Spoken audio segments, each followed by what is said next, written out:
മുൻപ് സൂചിപ്പിച്ചിട്ടുള്ളതാണ്. തെരഞ്ഞെടുപ്പുകളിലെ ഏറ്റവും പ്രധാനപ്പെട്ട ചർച്ചാ വിഷയം നാടിൻ്റെ വികസനവും ജനങ്ങളുടെ ക്ഷേമവുമായിരിക്കണം.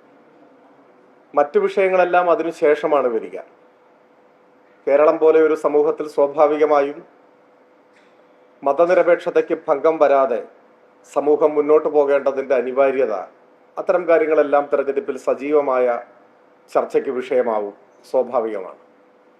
എന്നാൽ എല്ലാ രാഷ്ട്രീയ പാർട്ടികളുടെയും ഉത്തരവാദിത്വം വികസനവും ക്ഷേമവും ചർച്ച ചെയ്യുക, അത് സംബന്ധിച്ച കാഴ്ചപ്പാടുകൾ ജനങ്ങളുടെ മുൻപാകെ അവതരിപ്പിക്കുക, അത്തരം വിഷയങ്ങളിൽ ആരോഗ്യകരമായ സംവാദങ്ങൾ ഉയർന്നു വരിക എന്നതാണ്.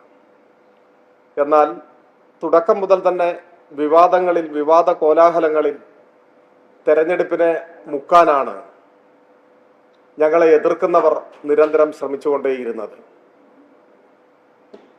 ഇപ്പോൾ തെരഞ്ഞെടുപ്പിന്റെ തൊട്ടു മുൻപിൽ എത്തി നിൽക്കുമ്പോൾ UDFന്റെയും മറ്റും നേതൃത്വത്തിൽ ജനങ്ങൾക്കിടയിൽ ഇപ്പോൾ നടത്തിക്കൊണ്ടിരിക്കുന്ന പ്രചരണം ഒരു വിഷയത്തെയും ആഴത്തിൽ പരിശോധിക്കാൻ തയ്യാറാവാതെ തെറ്റായ ഒരു പൊതുബോധം വളർത്തിക്കൊണ്ടുവരാനുള്ള ശ്രമമാണ്. 2 ടേമായി LDF ഭരിക്കുകയല്ലേ, ഇനി ഒരു മാറ്റം ഉണ്ടാവട്ടെ, ഒരു ടേം UDF ഭരിക്കട്ടെ, അത് കഴിഞ്ഞ് വീണ്ടും LDFന് തിരിച്ചു വരാമല്ലോ. ഈ നിലയിലാണ് ഒരു പ്രചരണം നടന്നുകൊണ്ടിരിക്കുന്നത്. ചില പുതിയ സിദ്ധാന്തങ്ങളും അവതരിപ്പിക്കുന്നുണ്ട്. തുടർച്ചയായി ഭരിക്കുന്നത് നല്ലതല്ല, ഇങ്ങനെ മാറി മാറി ഭരിക്കണം, അപ്പൊ അങ്ങനെ ഒരു മാറ്റം ഉണ്ടാവണം എന്നാണ്.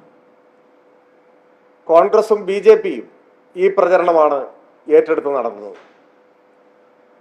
എന്നാൽ പ്രത്യക്ഷമായ അത്തരം രാഷ്ട്രീയത്തെ പ്രതിനിധാനം ചെയ്യാത്ത ചിലരും ഇത്തരം പ്രചരണങ്ങളിൽ പങ്കാളികളായിട്ടുണ്ട്. നിഷ്കളങ്കമെന്ന് തോന്നിക്കുന്ന ഇത്തരം പ്രചാരവേല തെറ്റായ ഒരു പൊതുബോധം സൃഷ്ടിക്കാൻ വേണ്ടിയുള്ളതാണ്.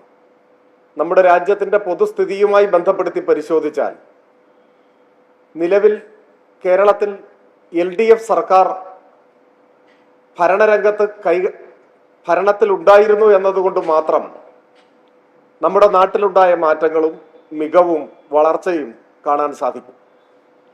രാജ്യത്തെ ഇതര സംസ്ഥാനങ്ങളുടെ സ്ഥിതികളുമായി താരതമ്യം ചെയ്താൽ, രാജ്യത്തെ പൊതുസ്ഥിതിയുമായി താരതമ്യം ചെയ്താൽ ഇത് മനസ്സിലാക്കാൻ കഴിയും. LDF ഗവൺമെന്റ് മാറുകയല്ല വേണ്ടത് എന്ന് വസ്തുതകൾ പരിശോധിക്കുന്ന ഏതൊരാൾക്കും ബോധ്യപ്പെടും.